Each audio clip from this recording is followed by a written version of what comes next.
எல்லாருக்கும் அஸ்ஸலாமு அலைக்கும். Welcome to my channel. இன்றைக்கி என்ன ரெசிபி நம்ம பார்க்க போகிறோன்றதை பார்க்குறதுக்கு முன்னாடி நம்ம சேனலை நீங்கள் இப்போ தான் ஃபஸ்ட் டைம் பார்க்குறீங்க அப்படின்னா மறக்காம சப்ஸ்கிரைப் பண்ணிக்கோங்க. அந்த பெல் ஐக்கனை கிளிக் பண்ணி வச்சுக்கோங்க. அப்போ தான் நான் போடுற வீடியோஸ் எல்லாமே உங்களுக்கு நோட்டிஃபிகேஷன் வரும். வாங்க இப்போ வீடியோக்குள்ளே போகலாம். நம்ம காலையில் மார்னிங் பிரேக்ஃபாஸ்ட் நம்ம ஈஸியாக முடிக்கணும்னு தான் பார்ப்போம். அதுக்கேற்ற மாதிரி தான் நான் இன்றைக்கி ஒரு ரெசிபியை சொல்லியிருக்கேன். நீங்கள் வந்து ட்ரை பண்ணி பாருங்கள். அந்த ரெசிபி நம்ம செய்கிறதுக்கு முன்னாடி 3 முட்டையை வந்து நான் எடுத்து வச்சுருக்கேன். ஒரு பெரிய கோப்பையில் வந்து ஒரு 3 முட்டையை உடச்சி ஊற்றிக்கோங்க. கப்பில் 1.5 கப் அளவுக்கு நம்ம பால் எடுத்து ஊற்றிக்கலாம். இதில் நான் காய்ச்சாத பால் தான் நான் இதில் எடுத்திருக்கேன். திக்கான பால், தண்ணி சேர்க்காதீங்க. தண்ணி சேர்க்காமல் 1.5 கப் அளவுக்கு பால் ஊற்றிக்கோங்க. நம்ம எந்த கப்பில் அளவுகள் எடுக்கிறோமோ அதே கப்பில் தான் எல்லா மெஷர்மெண்ட்டும் நம்ம எடுத்துக்கணும். இப்போ அதே கப்பில் 3/4 கப் அளவுக்கு நம்ம சர்க்கரை சேர்த்துக்கலாம். சர்க்கரை சேர்த்ததுக்கப்புறம் இப்போ நம்ம இதில் வெண்ணிலா எசன்ஸ் ஆட் பண்ணணும். வெண்ணிலா எசன்ஸ் இல்லாதவங்க ஏலக்காய் தூள் வந்து இதில் சேர்த்துக்கோங்க. வாசனைக்கு நல்லா டேஸ்ட்டாக இருக்கும், சூப்பராக இருக்கும். இதை நம்ம சேர்த்ததுக்கப்புறம் இதில் வந்து ஒரே ஒரு சிட்டிகை அளவுக்கு நம்ம வந்து உப்பு ஆட் பண்ணணும். அப்போ தான் சர்க்கரையோட டேஸ்ட் வந்து நல்லா நமக்கு தூக்கி கொடுக்கும்.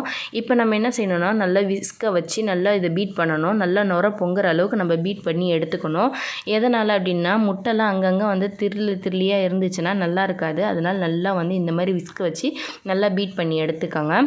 அவ்வளோதான், இது நமக்கு ரெடி ஆயிடுச்சு. இது ஒரு ஓரமாக வச்சுக்கோங்க. ஸ்டவ் ஆன் பண்ணி நம்ம தவா வச்சுக்கலாம். தோசை தவா வச்சு நெய் இருந்துச்சுன்னா நெய் வந்து இந்த மாதிரி நல்லா ஸ்ப்ரெட் பண்ணி விட்டுக்கோங்க. நெய் இல்லாதவங்க எண்ணெய் இருந்துச்சுனாலே போதும். எந்த ஃப்ளேவர் எண்ணெய் இருந்தாலும் நல்லா தான் இருக்கும். நல்லெண்ணெய் மட்டும் ஆட் பண்ணிக்காதீங்க. கடலெண்ணெய், ரீஃபைண்ட் ஆயில் எதாக இருந்தாலும் ஓகே தான்.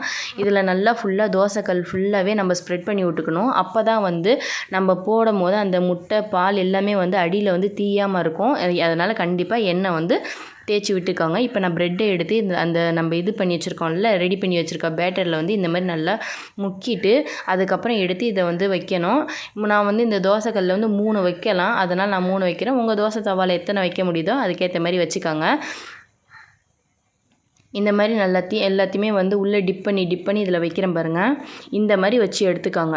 இதை வச்சதுக்கப்புறம் நம்ம என்ன செய்யணும் அப்படின்னு சொல்லி பார்த்தீங்கன்னா மேலே வந்து நெய் தடவி விடுங்க. நான் சொன்னது தான், நெய் இல்லாதவங்க எண்ணெய் லைட்டாக தடவி விட்டுட்டு சைடில் ஃபுல்லாகவே எண்ணெய் விடுங்க.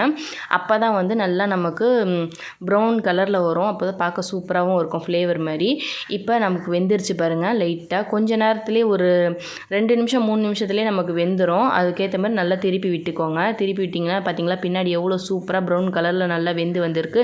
இந்த அளவுக்கு நம்ம பரட்டி எடுத்துக்கணும். மறுபடியும் திருப்பி விட்டோடனே ஒரு 2 நிமிஷம் கழித்து எடுத்துடலாம். அவ்வளோதான், நமக்கு ரெடி ஆயிடுச்சு. மறுபடியும் நான் இன்னொரு வாட்டி இதை எப்படி செய்கிறதுன்னு நான் செஞ்சு காட்டுறேன் பாருங்கள். செஞ்சு பார்த்துட்டு எப்படி இருந்துச்சுன்னு நீங்கள் சொல்லுங்கள். அவ்வளோதான், இந்த மாதிரி ரெடி பண்ணிவிட்டு நம்ம பசங்களுக்கு கொடுத்தோன்னா காலையில் ஈஸியான பிரேக்ஃபாஸ்ட். திடீர்னு நம்ம லேட்டாக எழுந்திரிப்போம், சொல்ல முடியாது. அதுக்கேற்ற மாதிரி நம்ம என்ன செய்கிறதுன்னு அப்படின்னு யோசிச்சுட்டு இருக்கும்போது நமக்கு ஒரு ப்ரெட் பேக்கெட் இருந்துச்சுனாலே போதும். ஈஸியாக இந்த ரெசிபியை நம்ம வந்து செஞ்சு கொடுத்துடலாம். பசங்களுக்கும் டேஸ்ட்டாக சாப்பிடுவாங்க. சும்மாவே இனிப்புனாலே நல்லா சாப்பிடுவாங்க. இந்த மாதிரி நம்ம செஞ்சு கொடுத்தோன்னா இன்னும் நல்லா விரும்பி சாப்பிடுவாங்க. செஞ்சு கொடுத்து ட்ரை பண்ணி பாருங்கள் எப்படி இருந்துச்சுன்ட்டு. இதே மாதிரி தான் மறுபடியும் வந்து நான் நெய்யை ஸ்ப்ரெட் பண்ணி விட்டு நான் போடுறேன் பாருங்கள். இந்த மாதிரி பண்ணி கொடுங்க. இது காலையில் மார்னிங் தான் செய்யணும்னு கிடையாது. சாயங்கால டைமில் பசங்க பசிக்குதுன்னு கேட்கும் போது டக்குன்னு கூட சட்டுன்னு இதை செஞ்சு கொடுத்துடலாம் நம்ம. அவங்களும் நல்லா விரும்பி சாப்பிடுவாங்க. அவ்வளோதாங்க, இதை ட்ரை பண்ணி பார்த்துட்டு எப்படி இருந்துச்சுன்னு சொல்லி கமெண்ட் செக்ஷனில் கமெண்ட் பண்ணுங்கள். நெக்ஸ்ட் வீடியோவில் நெக்ஸ்ட் ரெசிபியோடு உங்களை சந்திக்கிறேன். அஸ்ஸலாமு அலைக்கும். தேங்க்ஸ் ஃபார் வாட்சிங்.